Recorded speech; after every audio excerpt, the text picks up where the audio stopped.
से बचना चाहिए। कई बार आपके समाज में, आपके बीच में भी ऐसे लोग घुस जाते हैं जो आपको गलत गाइड करते रहते हैं और आप उनकी बातों में आकर के आपको लगता है ये सही बोल रहे हैं, ये सही करा रहे हैं। और वही हाल दुर्योधन का हुआ। गांधारी माँ क्या कह रही है कि कन्हैया तुमने मेरे बच्चों को मरवा दिया। अब बताओ कृष्ण ने मरवाया क्या? भगवान तो गए थे भैया युद्ध ना करो, 5 गांव पांडवों को दे दो, काम बन जाएगा। नहीं, मैं नहीं दूंगा। तब तो बड़ी अकड़ थी, तब माता की पट्टी नहीं उतरी आंखों की। वो पट्टी कब उतरी?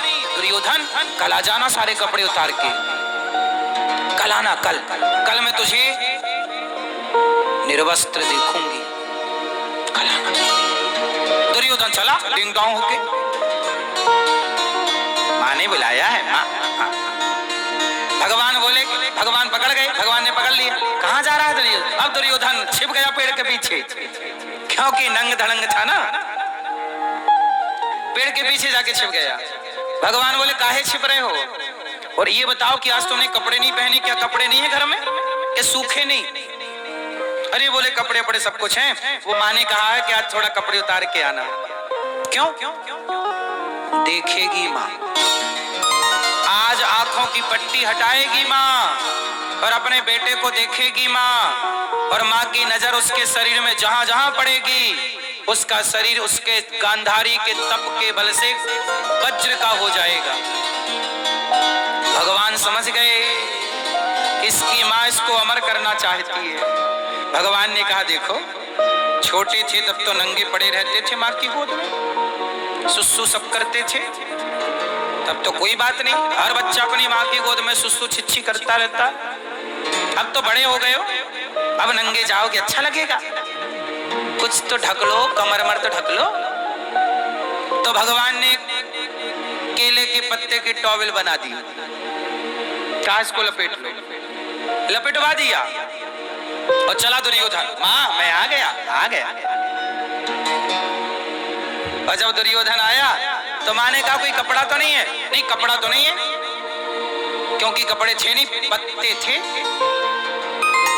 माँ ने उतारी पट्टी। पहली बार गांधारी ने विवाह के बाद पहली बार आंखों से पट्टी हटाई। पट्टी हटाई तो गांधारी भी तो पतिव्रता नारी है ही। देखो ये सब सामान्य लोग नहीं हैं तो सब भगवान को, भगवान का स्पर्श, भगवान का दर्शन कई बार इन लोगों को हुआ है, तो सामान्य तो है नहीं। लेकिन अब जैसा उनका उस लीला में क्रम था वैसी बात कही जाएगी। सामान्य कोई नहीं है इनमें से। गांधारी ने कहा कि ठीक है आओ। पट्टी हटाई और गांधारी की नजर पड़ी, पूरा शरीर देखा माने, और जहां जहां नजर गई वो शरीर दुर्योधन का क्या बनता गया? मजबूत, वज्र की तरह। इतना मजबूत हो गया कि वो इंद्र के वज्र से भी अब कट नहीं सकता। देखो ये नारी, पतिव्रता नारी की तपस्या है।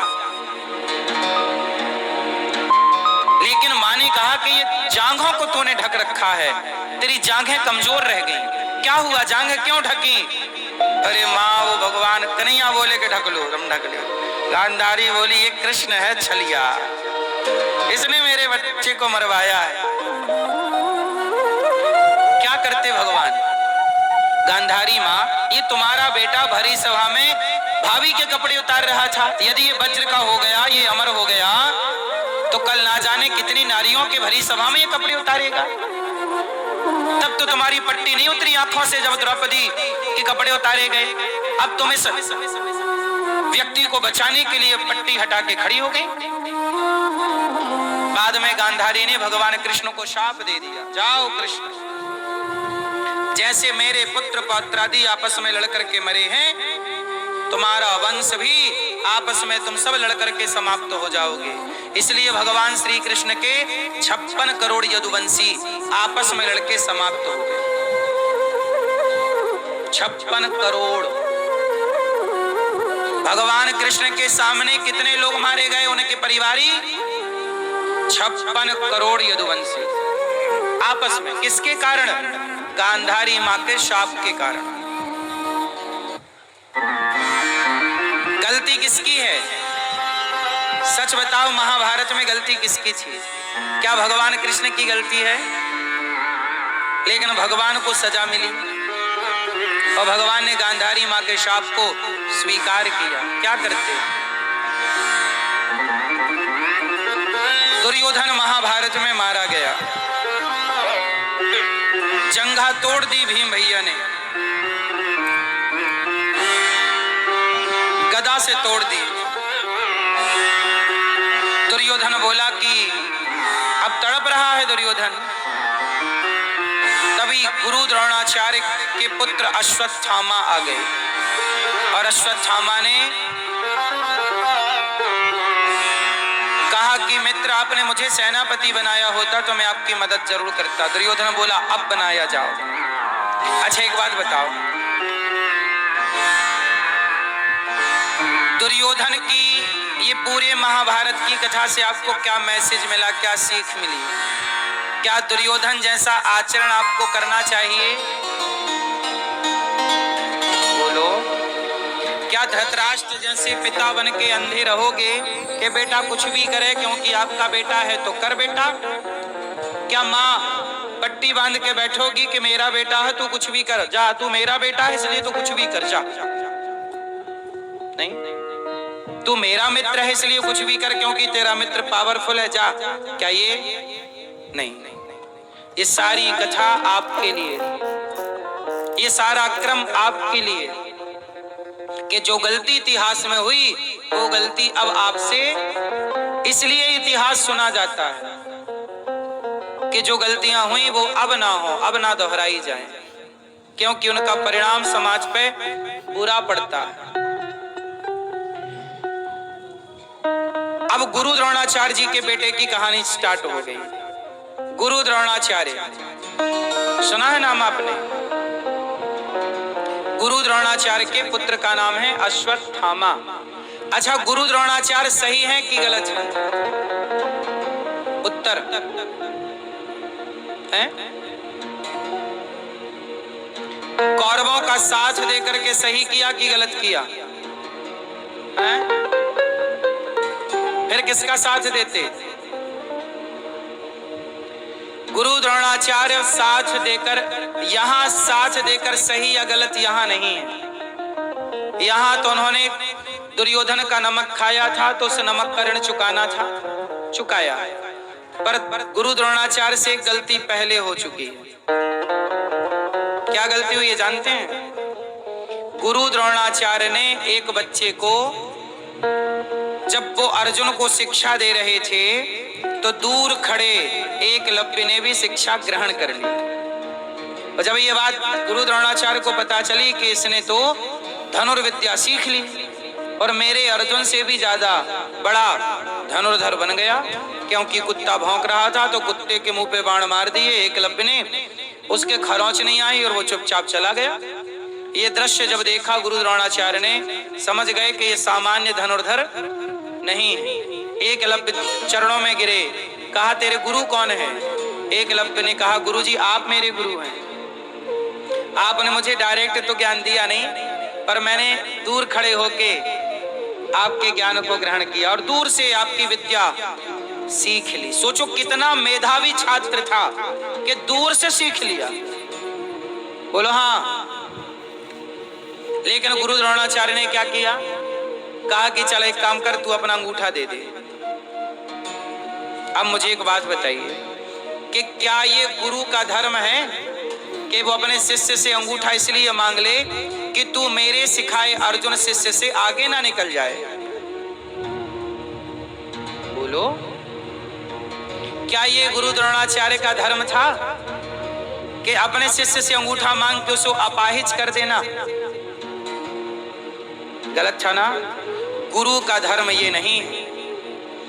गुरु को प्रसन्न होना चाहिए अपने हर शिष्य से। गुरु भेदभाव करेगा तो दुनिया क्या करेगी? इसलिए गुरु द्रोणाचार्य जिस पद पर हैं वहां रहकर उन्होंने घोर अपराध कर दिया, और जब अपराध किया तो गुरु द्रोणाचार्य को उसकी सजा मिली। क्या सजा मिली? धोखे से एकलव्य का अंगूठा मांगा तो धोखे से इनकी भी गर्दन कट गई। महाभारत में भगवान कृष्ण ने एक झूठ फैला दिया। अच्छा एक बात बताओ, झूठ बोलना पाप है कि पुण्य है? मैया, ओ मैया, पीछे वाली मैया, सो तो नहीं गई मेरी माँ?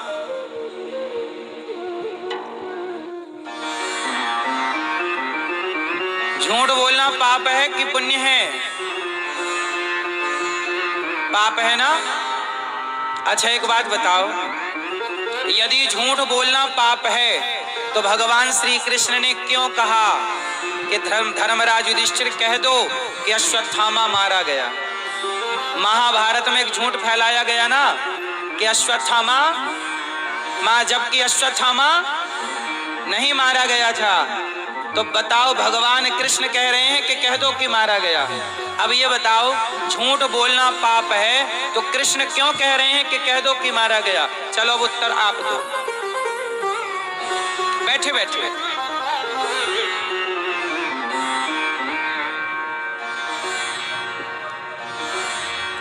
हाँ, क्योंकि उस समय गुरु द्रोणाचार्य निर्दोष सेना को मार रहे थे।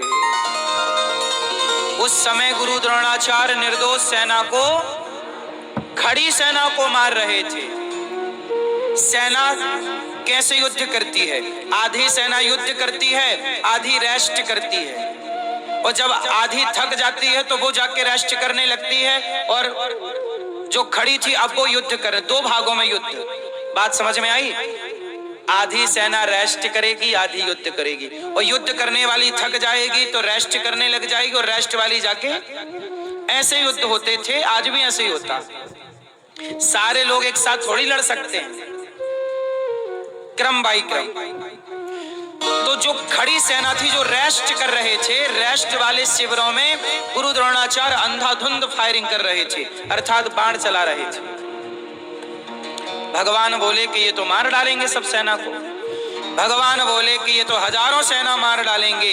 यदि मेरे झूठ बोलने से निर्दोष सेना बच रही हो तो वहां झूठ बोल देना चाहिए जहां आपके झूठ से औरों के प्राणों की रक्षा हो रही हो। इसलिए भगवान ने वहां कहा कि कह दो अश्वत्थामा। लेकिन धर्मराज बोले मैं नहीं बोलूंगा। क्यों नहीं बोलोगे? बोले मैं झूठ नहीं बोलता। देखो भगवान की बात नहीं मान रहे, नहीं बोलूंगा। कोई बात? अच्छा ऐसा है, भीम भैया को बुलाओ यहाँ। ये अश्वत्थामा नाम का एक हाथी था, बोले इसको मार देते। और आप बोल देना कि अश्वत्थामा मार गया, मारा गया, क्योंकि हाथी तो मारा ही गया जिसका नाम अश्वत्थामा, मार दिया। अब हवा फैलाई कि अश्वत्थामा मारा गया महाभारत में। तो गुरु द्रोणाचार्य ने सुना मारा गया, तो धर्मराज से पूछा क्यों धर्मराज तुम बताओ। देखो गुरु द्रोणाचार्य को अपने शत्रु पक्ष पे धर्म